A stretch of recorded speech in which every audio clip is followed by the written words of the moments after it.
سلام خدمت دوستان عزیز. به کانال نکسفین افیکس خوش اومدید. اینجا دور هم جمع شدیم تا مطالبی راجع به دنیای ترید و دنیای بازارهای مالی ارائه بدیم. خب لطفاً همین ابتدای ویدیو خواهش کنم که سابسکرایب کنید، در تلگرام و اینستاگرام نیز ما رو دنبال کنید.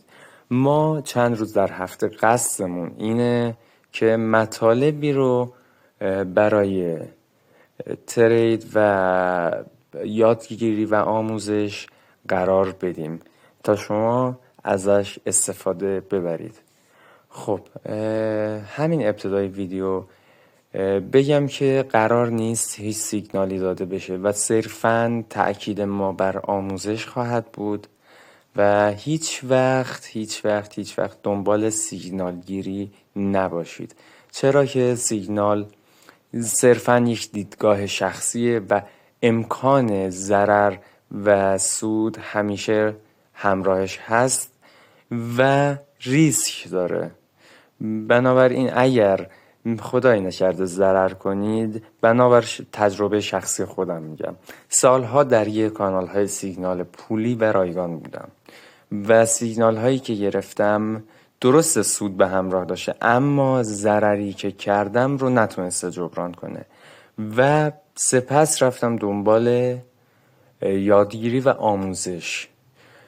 بنابراین ضرری که من کردم قابل توجه بود و تأثیر خیلی بدی روی زندگی من گذاشت، چه از لحاظ روانی و چه از لحاظ مالی، و چند ماه منو عقب انداخت از یادگیری، از آموزش، از پیشرفت و بنابر تجربه خودم پیشنهاد میکنم که اصلا سمت سیگنال نرید، چرا که هر کسی مسئول دیدگاه خودشه، مسئول عملکرد خودشه و اگر ضرری انجام بشه مسئولش قطعا خود شمایید و هیچ کانال سیگنالی گردن نمیگیره. خب دوستان عزیز، این از این نکته. هر جایی هم که گفتن 100% این روش ما تضمینی جواب میده، این سیگنال جواب میده، ما وین ریتمون 100 و فلان و فیسانه، بلا فاصله ریپورت کنید، چون قطعاً و احتمال بسیار زیاد کلاهبرداری خواهد بود و دروغه. خب ما هیچ چیز رو به صورت رایگان ارائه نمیدیم، چرا که از نظر شخص بنده هر چیزی که رایگان ارائه بشه واقعاً مفید نخواهد بود و سود خودم رو میبرم از ویدیوهایی که میذارم، از بازدیدهایی که انجام میشه، از تبلیغاتی که خواهم گرفت و هیچ چیزی به صورت رایگان ارائه نخواهد شد. پس منم سود خودم رو میبرم و برای رضای خدا این کار رو انجام نمیدم. خب این یه شناختی راجع به خودم و کانال نکسفین افیکس بود. بهتون قول میدم که اگر آموزش دیدید جایی و یا حتی اگر از پایه میخواید شروع کنید، کانال ما مفید خواهد بود. چرا؟ چون از پایه دوست دارم که از صفر توضیح بدم و نکات پیشرفته رو نیز کنارش بگم. خب یه توضیحی راجع به ترید بدم. اصلا ترید چیه؟ ترید یعنی معامله، خرید و فروش.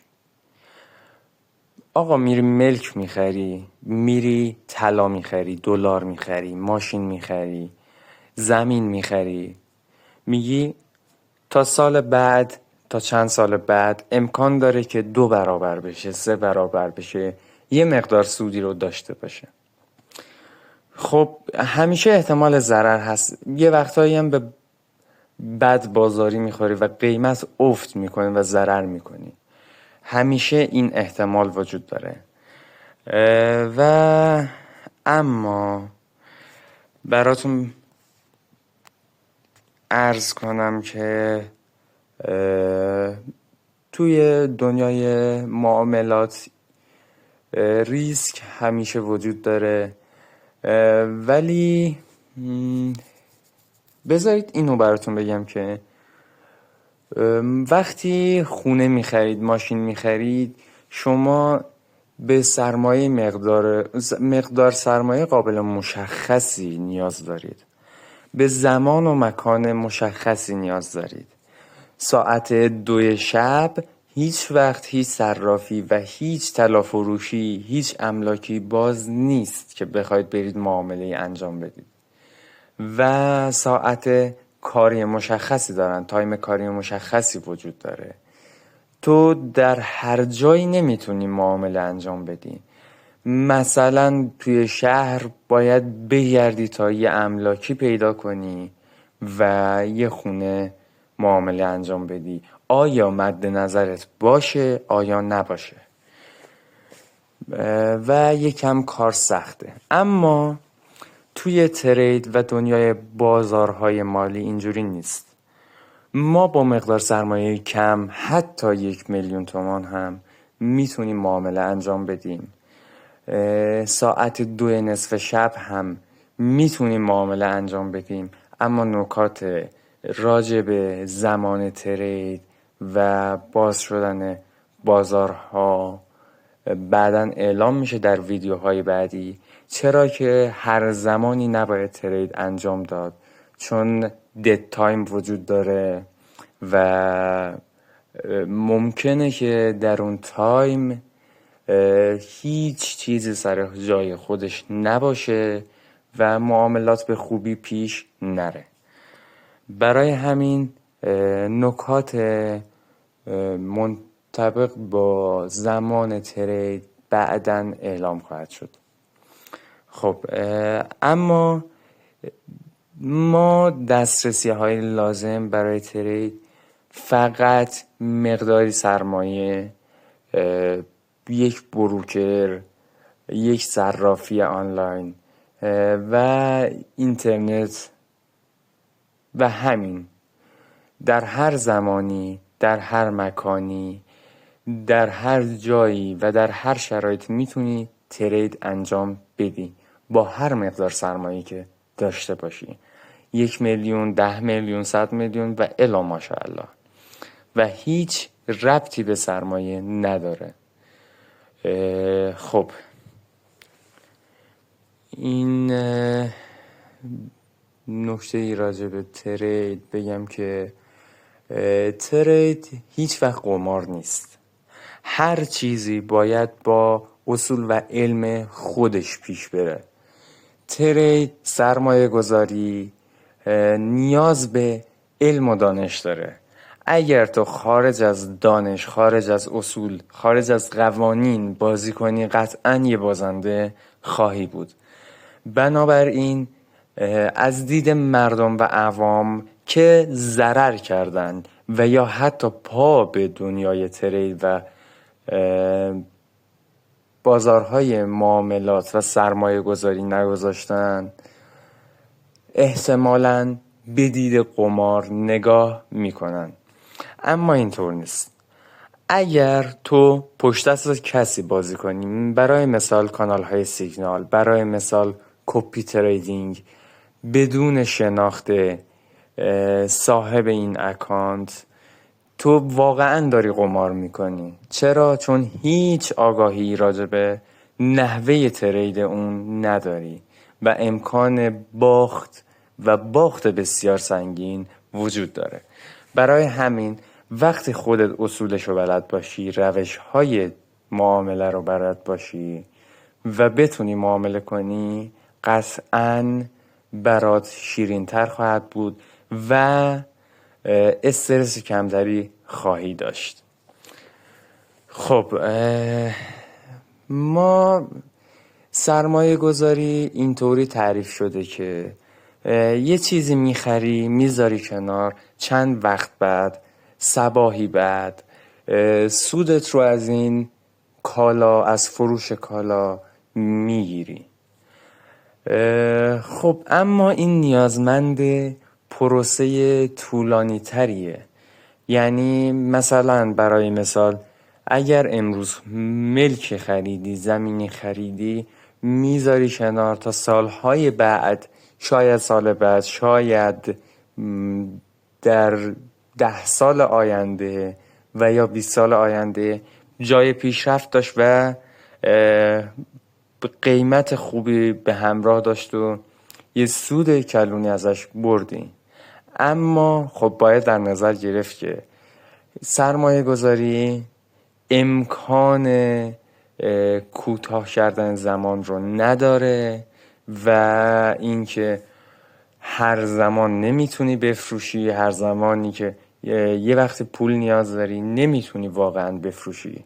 خریداری نیست که تو اون کالایی که داری رو بفروشی تا نقد کنی پولتو و نیازمند پروسه خواب پوله تا به سود تبدیل بشه. اما ترید اینجوری نیست. تو در هر ثانیه از روز میتونی معامله انجام بدی، میتونی بفروشی، میتونی بخری و زمان بسیار بسیار کوتاهی رو در بر میگیره. بستگی داره آیا اسکلپری، آیا سوپر اسکلپری که در ثانیه ترید میکنی و میانگین معاملاتت بین چند دقیقه تا یک ربع میکشه، آیا اسکلپری بین چند دقیقه تا چند ساعت و آیا سوینگ تریدری که بین چند روز تا چند هفته و چند ماه طول خواهد کشید. و همه چی بستگی به خودت داره. اما در هر زمانی میتونی معامله انجام بدی و میتونی نقد کنی پولت رو. یعنی نقد شوندگی و نقدینگی در هر ثانیه وجود داره. این یه مزیت نسبت به سرمایه گذاریه. سرمایه گذاری ریسک کمتری داره اما ترید ریسک بیشتری به همراه داره، ولی وقتی علمشو بلد باشی، دانششو داشته باشی، سرمایه از دست نخواهی داد و همینطور میتونی توی مدت زمان کوتاهی به سرمایه های بیشتری دست پیدا کنی و سود بهتری و چربتری واقعا داره نسبت به سرمایه گذاری. و خب با این حساب معلوم شد که قمار نیست. چرا؟ چون علم و دانش خودش رو میخواد. تو هیچ وقت نمیتونی بدون داشتن علم مهندسی، علم پزشکی وارد بازار کار بشی. چرا؟ چون بسیار خطرناکه و واقعا خطرات و تبعات بدی رو به همراه داره. بنابراین دنیای ترید هم همینه، نیاز به علم و دانش داره. خب بازارهای معاملات به 2 دسته تقسیم میشن. البته 3 دسته هست که چون من واقعا راجع به بازار بورس هیچ شناختی ندارم و آموزشی ندیدم، نمیتونم اظهار نظر کنم. اما بازار فارکس و کریپتو. بازار فارکس بازار شناخته شده، قسمت‌دار و سال هاست که معاملات انجام میشه درونش. سرمایه بسیار کلانی در جریانه و به همین دلیل نوسان کمتری وجود داره و ریسک رو تا حد بسیار زیادی پایین میاره. در بازار فارکس ما فقط و فقط چند ارز مشخص داریم و مقدار اون افزایش پیدا نخواهد کرد. چرا؟ چون در بازار فارکس ارزهای شناخته شده مثل نسبت واحدهای پولی یک کشور به کشوری دیگه، مثلا یورو به دلار، ین به دلار، فرانک به دلار و همینطور برعکس اینها وجود داره. اما بهترین بازارها بازارهایی که نسبت یک ارز به دلار بررسی میشه. چرا که دلار یک ارز جهانیه واقعا و علاوه بر واحدهای پولی کشور ما از طلا به دلار نسبت ارزش طلا به دلار معامله میکنیم و سهام‌های مشخص، سهام‌های شرکت‌های بزرگ مثل آمازون و غیره و همینطور نفت، نقره و از قبیل این موارد معامله میشه. اما توی کریپتو این یه نکته راجع به بازار فارکس بدم که بازار فارکس 2 روز در هفته تعطیل، شنبه و یک شنبه و باقی هفته باز شدن بازار فارکس از دوشنبه ساعت 12 بامداد، یعنی ساعت 1 دقیقه بامداد دوشنبه تا ساعت 12 شب جمعه در جریانه که به صورت پیوسته میتونید معامله انجام بدید و این 2 روز تعطیلی در بازار فارکس وجود داره. اما بازار کریپتو به صورت 24 ساعتی در تمامی روزهای هفته میشه معامله کرد. کریپتو چیه؟ کریپتوکارنسی یک بازار نوپا و جدیده که مقدار ارزهای مشخصی نداره، سرمایه بسیار کمتری نسبت به بازار فارکس در جریان و در گردشه و همینطور بر اساس فناوری بلاکچین ساخته شده و واقعا شفافه و تمامی معاملات برخلاف فارکس که فارکس معاملات بزرگ درون بازارهای سیاه و پشت پرده انجام میشه، اما کریپتو اینجوری نیست. کریپتو واقعا شفافه و تمامی معاملات ثبت میشه و تمامی معاملات مشاهده میشه و اینکه سرمایه کمتری داره، به همین دلیل نوسانات بیشتری به همراه داره و ریسک رو افزایش میده. ریسک بعدی که وجود داره در کریپتو اینه که مقدار ارزهای مشخصی نداره، بنابراین نظارت کاهش پیدا میکنه و امکان اسکم شدن یک ارزی وجود داره، اما نه به این راحتی ها. پس زیاد نگران این موضوع نباشید. کریپتو 7 روز هفته رو بازه، 24 ساعت هر روز میشه معامله انجام داد و مثل فارکس تعطیلی نداره. خب دیگه انشالله که نکته از قلم نیفتاده و تمامی نکاتی که راجع به بازارهای مالی بود رو گفتم. انشالله که این ویدیو براتون مفید بوده باشه. ما را همراهی کنید، با ما باشید. لطفاً درگیر کانال های سیگنال نشید. هر چیز آموزشش بهتر از پیروی کورکورانه ازشه و سعی کنید که خودتون یاد بگیرید، چرا که امکان داره یک کانال سیگنالی بعداً تعطیل بشه، اما وقتی شما یاد بگیرید میتونید برای خودتون تریس کنید. پس جیبتون پرپول و سرتون سلامت. تا ویدیوی دیگر، خدا نگهدار.